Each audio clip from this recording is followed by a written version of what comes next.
Hello and welcome to TechFunnel.com's interview series for Women's History Month. My name is Danny White, and today we have joining us Danielle Sabrina. Danielle is the CEO of Tribe Builder Media, a PR firm ranked number 5 on the list of best entrepreneurial companies in America by Entrepreneur Magazine. Named CIO's Female Entrepreneur to Follow, member of the Forbes Agency Council, and Entrepreneur Magazine's expert PR contributor, Danielle started her career on Wall Street at just 19 years old, becoming one of the youngest traders in the industry. After a successful corporate career, she went on to found her marketing and PR agency, Tribe Builder Media. She and her work have also been featured in top-tier publications, including Forbes, Entrepreneur, Fast Company, and Inc. magazine, making her one of the most sought-after publicists and strategists in media. Welcome, Danielle. Thank you so much for joining us today. Thank you so much for having me. It's an honor. All right, so let's get right to it. Tell us a little bit about yourself, your background, and how you navigate life as a successful woman in the PR industry.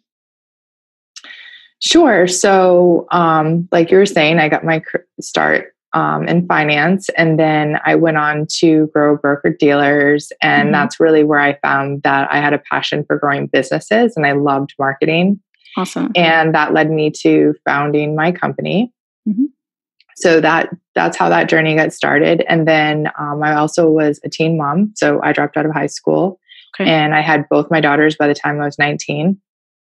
So that's been a huge driving factor in my life. You know, it still continues to be one of the, first reasons why I continue to want to be successful and create a legacy for them, even though they're adults now. Cool. Awesome. So really, and then PR was just a natural extension, positioning companies. I was working a lot with tech companies and with CEOs directly, and I was just organically getting them featured in these publications. And that's just kind of how I got my start in PR. And it continued going from there. I think with any business, it's your drive for creating a business, creating structure, and scaling it. Absolutely. Absolutely. So what do you think is the biggest impact of having more women on Wall Street and also in key marketing and PR roles? I'm a little removed from Wall Street. Okay. I feel to really have a comment on that, but I will say I'm very much involved in fintech, which, kind of is parallel to that. Cool. And I think women bring a lot to the table. We look at things differently, it's just a different approach. And I think that there's a level of empathy there that is going to be crucial for leaders to have within organizations, especially as they're catering to millennials. Millennials definitely I've found in, hiring and everything that they really want a sense of belonging and have structure that works for them as an individual. So even within our company, what works for one person doesn't necessarily work for the other. Yeah, and we pride ourselves on being super, just open to whatever it is that individual needs to be successful in their role in supporting our company. Awesome. So from starting your career, and then not that men don't do that, but women, I kind of can look at the big picture with that. Cool. Awesome. So from starting your career on Wall Street to founding your own public relations agency, what are some of the ways that you have learned to pivot yourself? Because obviously that's a big jump from in the finance world to public relations. Yeah. Just don't take no for an answer. I mean, if you want to do something, go out and do it. And nobody else can tell you whether or not you can do it. They might tell you no along the way, or they might, not give you the credit that you deserve, or you might have to feel like you have to prove yourself more than you should, but I think pivoting is just the ability to adapt. Right. Be flexible. Change. Yeah, exactly. Okay. So over the last couple of years, workplace diversity and inclusion have been discussed at length from both sides of the aisle. So what would be your views on the subject, especially being a female founder? We need more inclusion, diversity.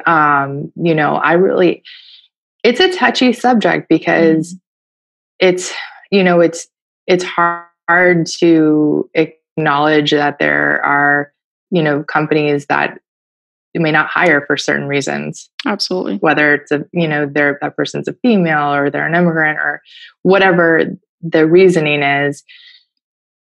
But we need it. And everybody has untapped potential. Everyone has untapped value that, if given the ability and the platform and the voice, are going to and are moving brands at lightning speed. Awesome. Okay. Anything else you wanted to add to that? No, I just think that we have to support that, and not just say that we support it, but show that we support it through our hiring decisions, through our payroll decisions. Mm-hmm. Awesome. So how do you keep the women on your team like empowered and encouraged to like either keep supporting you or to keep doing well in their jobs or even in their personal lives? We have a big emphasis on self-development within our company. I am constantly asking my staff, what book are you reading? What are you listening to on Audible? How are you moving yourself forward? How are you doing as a person? Everything else falls into place. Metrics, the agency, whatever goals we're reaching will fall into place if that person is in alignment. So if we're all in alignment, personally and professionally, we're going to achieve our goals. So the only thing that's going to hold us back from that is, somebody being out of alignment. Out of alignment. Absolutely. So what's at least one leadership mistake that you've made, and maybe one leadership lesson that you've learned over your past career? I actually think that I need to hold employees a little bit more accountable. Okay. I think I have a tendency to be a little too understanding. And I can admit that is, it's definitely affected our bottom line before and has been disappointing when I kind of can look back and say, I really shouldn't have given, I guess when you come from so much struggle, you want to give other people the benefit of the doubt, or like give them the opportunity that you weren't given, give them the understanding that you weren't given. But absolutely, at the same time, maybe there shouldn't be as much understanding. Maybe they need to be pushed to reach their full potential or do what they need to be doing for what they agreed to do. But, I think we all can fall into traps like that kind of, when you come from nothing or you come from a big struggle, you want to give everything because you want what you didn't get, right? Like you want someone to just hand you these opportunities on like a silver platter, right? And just be the person and be the thing that, that wasn't for you, or that you weren't able. Sorry, I did just fly in and I'm like a little tired. No problem. That you weren't given. But maybe those lessons and those obstacles along the way are what got you to where I am today. So I think that's one of the mistakes that I make with leadership is definitely being probably a little too understanding.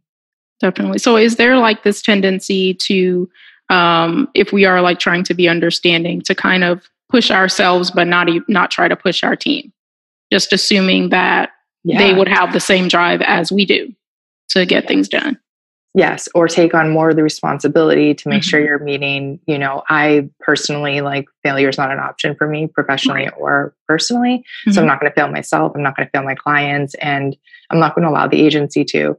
So of course. I think it's natural. Especially if you are kind of like that provider, you have that tendency to want to take care of things and just do it. Absolutely. Cool. So what's one piece of advice that you would have learned along the way, or that you would give to our audience? Well, I mean, if you're not where you're at, go for it. Like ask for more money, ask for a better position, and then back it up. Back it up with, here's what I can do for you. Like, we're giving away too much power to, whether it be, that your employer or whatever you're trying to do. It's like, here, you tell me. Like, no, come back to them and you tell them, here's what I'm going to do for you, and this is how I want to be compensated. And then also be willing to say, you know what, if it doesn't work out like this, then I'll meet you halfway and we can, I'll take less or whatever it is, but show them. I mean, that's how I make a lot of decisions. If someone comes to me and says, look, we're going to get you X, Y, Z, and it's going to cost us much. And I'm very clear about what the goal is and the deliverables.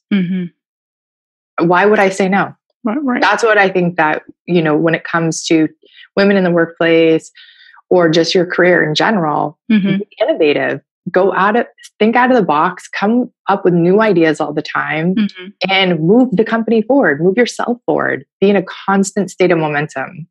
Absolutely. Amazing advice. Thank you so much, Danielle. We really appreciate your time today. Hope you get some rest. Glad you made it back to Boston. Thank you. Guys, thanks for listening to this interview. For these and other interviews and topics, please visit techfunnel.com. You can connect with us on Facebook, LinkedIn, Twitter, and Instagram. Subscribe to our weekly newsletter as well so that you can stay up to date on what's happening in the industry.